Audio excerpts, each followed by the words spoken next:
to qad sa'alaha qaumun min qablikum, wasu jama'a daga cikin ku da yawa sun yi irin wannan tambaya, sun asbahu biha kafirin, sannan kuma suka kafirce bayan sun yi wannan tambaye, an ba su amsa kuma suka kiyarda.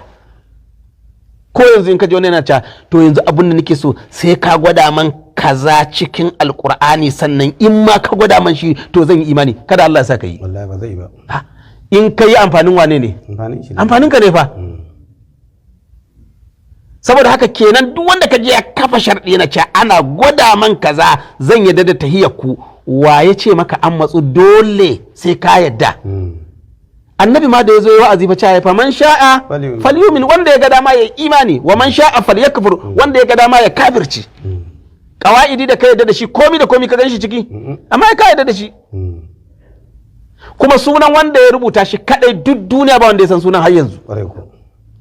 Saboda iyakan waɗanda suka san sunan waɗanda suka yi zamani da shi ne, to kuma sun kare yanzu, sun mutu duka, ba kowa yanzu, ba wanda ya san takamaimai sunan wanda ya rubuta shi. Kawai abu ne sai dai aka tsince shi a gari yana yawo